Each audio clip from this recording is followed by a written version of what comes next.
Everybody. Um, well, okay, so Samba wants to talk about something today, and I haven't actually talked with him in a few weeks. So this is interesting.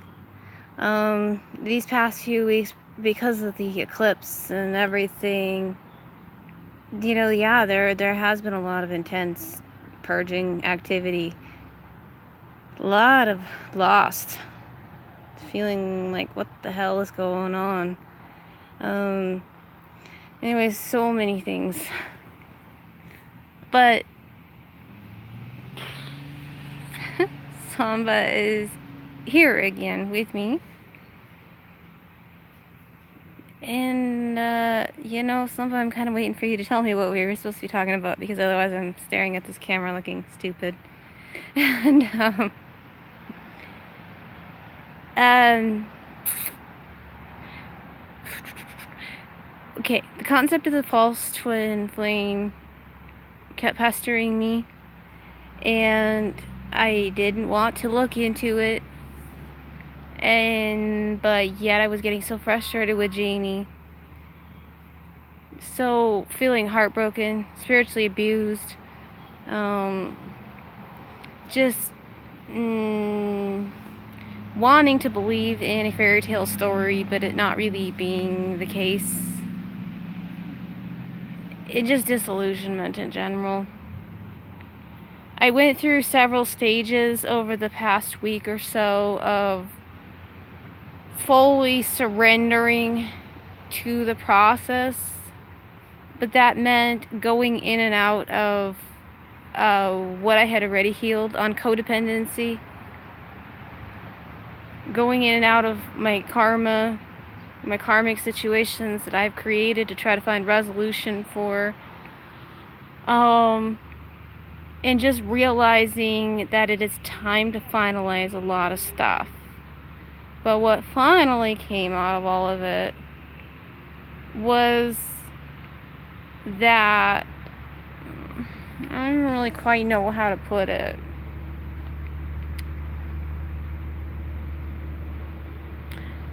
I think I finally managed to cut my energy cord to Janie. And this is actually really, it started out this morning as a surrender of just saying, you know what, I really have no idea what's going on here, what you mean to me, whether my thoughts are being manipulated or, taken over by other entities, what it means to really love and go for connection, and if disconnection and walking away is actually the love. It has been so confusing.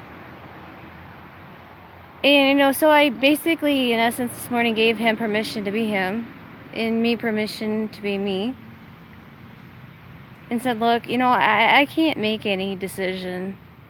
There's too much conflicting information out there, and I'm really hard in the mode right now of there's too many decisions, too many options, too much conflict, and I really can't figure out which direction to go, because it seems like anything and everything is vying for my attention.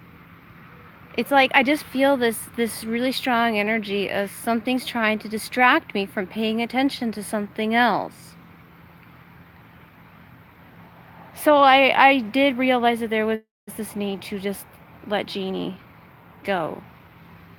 In the sense of, if this twin flame, if you are my real twin flame, we will come back to each other. But I'm not going to hold on to you out of the fear that I might lose you. Because honestly, at this point, you haven't done anything for me other than bring me misery. I am willing to admit that I have a lot of old wounds that I need to heal, and that you have catalyzed a lot of healing in me. But maybe that's all you were, was a catalyst. And so I'm walking away, not going to define anymore who you are. Try to put you into some sort of box. Try to put myself into some sort of box of saying this is what I need to do and whatever. I have a lot of karma here in my life that I still need to wrap up, resolve, clean up, and just finalize to move on with my new life. Lots of readers are talking about how the DEM, the Divine Masculine, is focused on material things. And I kept listening to them going, that's what I need to do. I really need to focus on my material world. And even if that means walking away from love. But then I've realized it's not walking away from love, to walk away from what's potentially illusions. That's all I'm walking away from, is illusions. Trying to figure out what is real. And to do that, I need my space. So yeah, he gave us space by blocking me and going on with his karmic relationships and treating me like a narcissist. Yeah, he gave me that space, but there has been this spiritual abuse that kept going on. So, I feel like I'm rambling. I'm not making any sense. So, I'm not putting it as a definite that we will never come back together. I'm not putting it as a definite that we're even twin flames anymore. I am, and maybe this was my point, I am a divine feminine, but I'm also a divine masculine. I get that. I get that I embody both energies, and this is what I am working with. I also get that I don't need anybody else to do that. Yeah, sure, it would be nice. But this part of my journey really must be alone. And, gosh,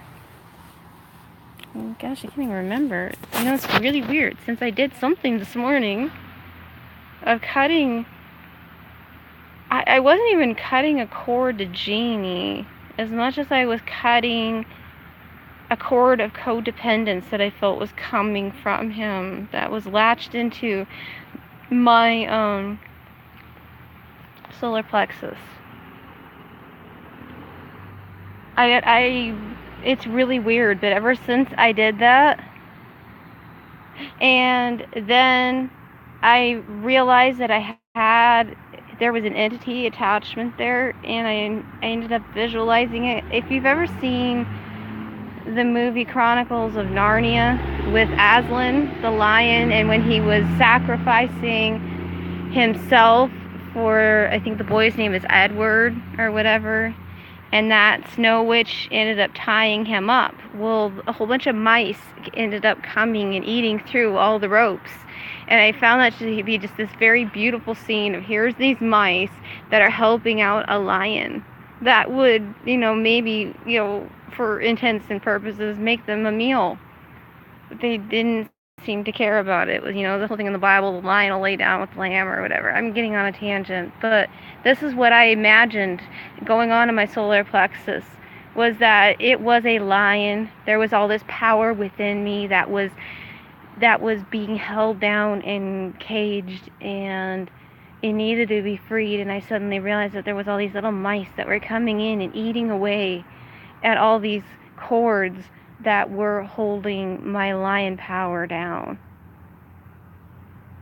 And soon they released her, lioness, I guess. But I saw myself really as the masculine lion. And then the mice got busy on eating away the wound that was there. I thought it was really odd because it was almost like every bite they were taking was actually restoring skin. Now, I mean, if you think about like a time-lapse thing of a wound healing, how, it scabs over and then it starts to get the new skin, and then eventually the scab is gone and you just have this pink skin, and the pink skin starts to fade into regular skin and whatever. It was like, so I was like seeing this time-lapse thing, but in reverse, in the sense of there was this wound, and instead of the mice biting it and making the wound worse, their bite ended up causing it to go to that pink skin state, that brand new skin. So this process was about a half hour. It was kind of going on in the back of my mind as I was doing laundry. This is one thing I have figured out is this. I tend to think better about these astral journeys if I'm bifurcating my mind.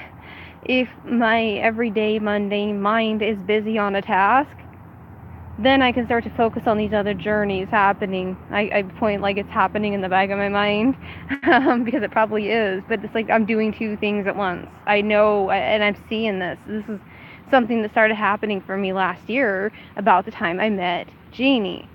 As I started realizing I was bifurcating my mind. I would be having a conversation with someone and I would be carrying on a mundane task at the same time. And I realized that the more I was able to to be able to do both, the stronger my conversations got, the more clarity I received. You know, the less lag time that there was. And the more conversation like it sounded. So ever since I did this morning, the process took about a half hour of folding laundry and then going through this cord cutting of releasing my lion, my power. And so it's been a few hours, but Jeannie, oddly, is really quickly fading from my mind.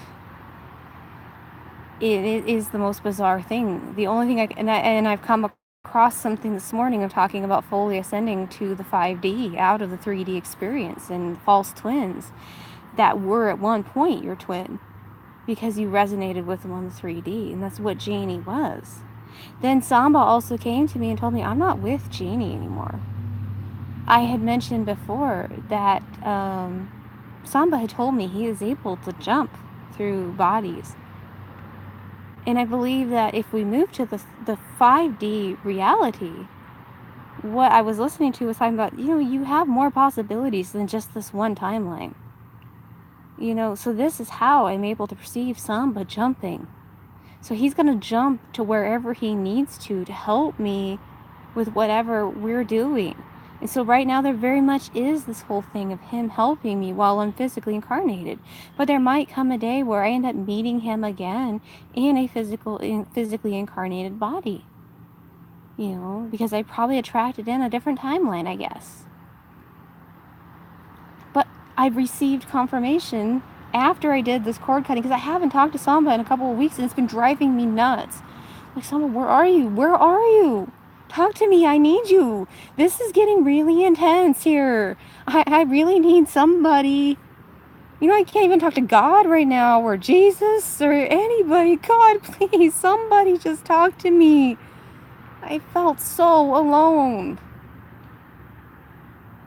So to hear Samba today, I was so excited. But it was after I did all this, just kind of on my own. I mean, the only thing that I have had these past few weeks is just listening to YouTube video after YouTube video, trying to gain some perspective on what is going on. Understanding of this difference between divine feminine and divine masculine, and this is when I started realizing I was actually really carrying both, and my journey was about really integrating both. I mean, they say that, a lot of people say that, but I don't know if people really understand that.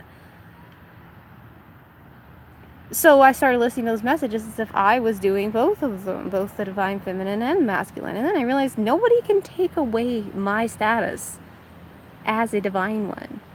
But currently, because I'm female, I am divine feminine. That's what I am. Nobody can take away that status, and I don't need a twin flame to prove that. I know the work Jesus has brought me here to do, and I don't need to question that.